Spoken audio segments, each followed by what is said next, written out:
कभी महसूस किया है कि कर्ज सिर्फ जेब पर बोझ नहीं होता, वो दिमाग पर भी चढ़ जाता है, सांसों पर भी और रातों की नींद पर भी।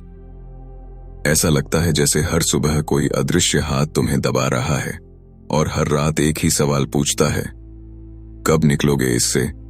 ये कहानी है राकेश की, एक बिल्कुल आम इंसान जैसे तुम, जैसे मैं, दिल्ली के एक छोटे से फ्लैट में रहने वाला, एक प्राइवेट नौकरी करने वाला आदमी जिसकी सैलरी थी 28,000 रुपये और EMI 19,500, बाकी बचे 8,500, जिसमें घर, राशन, बच्चों की फीस, दवाइयां, सब कुछ।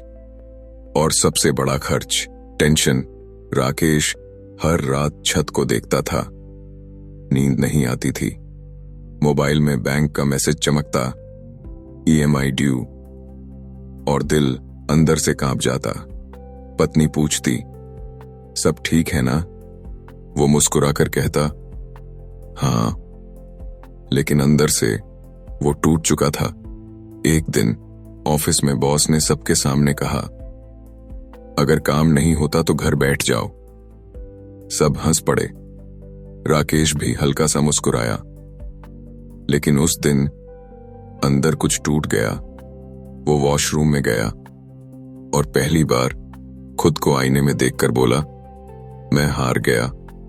उस दिन शाम को घर आते वक्त उसने सोचा, क्या मेरी जिंदगी ऐसे ही कटेगी, EMI भरते भरते? और उसी रात वो पूरी तरह टूट गया। लेकिन कभी कभी सबसे बड़ा बदलाव सबसे बड़े टूटने के बाद ही आता है। उस रात उसने एक फैसला लिया, अब बस 30 दिन या तो मैं कर्ज से बाहर निकलने का रास्ता बना लूंगा या फिर जिंदगी भर इसी में फंसा रहूंगा। अगली सुबह उसने एक कॉपी उठाई और पहली बार सारे खर्च लिखने शुरू किए। घर का किराया, EMI, राशन, मोबाइल, बाहर खाना। वो चौंक गया, मैं पैसे कम नहीं, बिना सोचे खर्च कर रहा हूं। Day 1 उसने फैसला लिया, हर एक रुपया ट्रैक करूंगा। Day 3 उसने बाहर खाना बंद कर दिया। Day 5 उसने घर में पड़े पुराने सामान निकाले, एक पुराना मोबाइल, एक अनयूज्ड मिक्सर, कुछ कपड़े OLX पर डाले। 6,500 रुपये मिल गए। उस दिन उसके चेहरे पर महीनों बाद मुस्कान आई। मैं कर सकता हूं, लेकिन कहानी इतनी आसान नहीं थी। Day 7 दोस्तों ने बुलाया, चल यार पार्टी करते हैं। दिल किया जाने का, लेकिन उसने खुद से कहा, अभी नहीं, और मना कर दिया। उस दिन उसने खुद को कंट्रोल किया। Day 10 उसने बैंक में कॉल किया, हाथ कांप रहे थे। सर, क्या EMI रिस्ट्रक्चर हो सकती है? पहले तो उन्होंने मना किया, लेकिन उसने कोशिश नहीं छोड़ी, बार बार फॉलो अप, और आखिरकार EMI 19,500 से घटकर 14,500 हो गई। उस दिन उसे पहली बार लगा, मैं कंट्रोल में आ रहा हूं। Day 12 उसने एक और डिसीजन लिया, साइड इनकम। शाम को ऑफिस के बाद वो ऑनलाइन डेटा एंट्री करने लगा। शुरुआत में 200, 300, फिर 500, धीरे धीरे 3,000 रुपए एक्स्ट्रा आने लगे। अब पिक्चर बदलने लगी थी। लेकिन Day 15 वो फिर टूट गया। थकान, काम का प्रेशर। उसने सोचा, छोड़ देता हूं। लेकिन उसी पल उसने खुद से एक सवाल पूछा, अगर अभी हार गया तो क्या बदलेगा? और जवाब आया, कुछ भी नहीं। वो फिर उठ खड़ा हुआ। Day 18 अब उसने एक नया सिस्टम बनाया, सुबह खर्च लिखना, शाम इनकम चेक करना, हर दिन छोटे छोटे डिसीजंस। Day 20 उसने 10,000 एक्स्ट्रा जमा कर दिए। Day 23 एक क्रेडिट कार्ड पूरी तरह बंद कर दिया। Day 25 अब उसे डर नहीं लग रहा था, क्योंकि अब वो भाग नहीं रहा था, वो लड़ रहा था।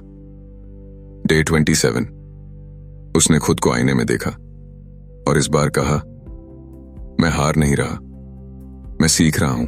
डे 30, वो दिन जिसका उसने इंतजार किया था।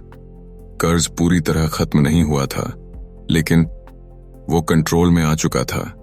EMI मैनेजेबल थी, एक्स्ट्रा इनकम चालू थी, खर्च कंट्रोल में था, और सबसे बड़ी बात, उसका माइंडसेट बदल चुका था। वो अब डरता नहीं था। उस दिन वो छत पर खड़ा था, ठीक उसी जगह जहां 30 दिन पहले वो टूटा था। लेकिन आज वो अलग था। आंखों में कॉन्फिडेंस, दिल में सुकून और चेहरे पर एक हल्की सी मुस्कान। उसने आसमान की तरफ देखा और धीरे से कहा, मैं निकल जाऊंगा पूरा। और यही फर्क होता है।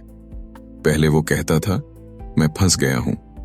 अब वो कहता था, मैं निकल रहा हूं। और सच यही है, कर्ज से बाहर निकलना पैसे का खेल नहीं है, ये कंट्रोल का खेल है। ये इनकम का नहीं, डिसिप्लिन का खेल है। और सबसे बड़ा, ये माइंडसेट का खेल है।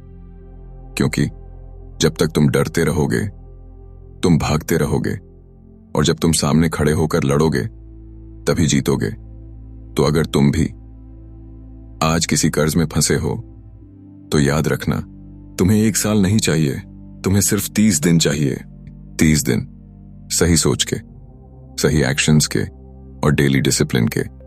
क्योंकि जिंदगी बदलने के लिए हमेशा बड़े मौके नहीं चाहिए होते। कभी कभी एक छोटा सा फैसला और 30 दिन की कंसिस्टेंसी ही काफी होती है। और शायद ये कहानी राकेश की नहीं, तुम्हारी शुरुआत है।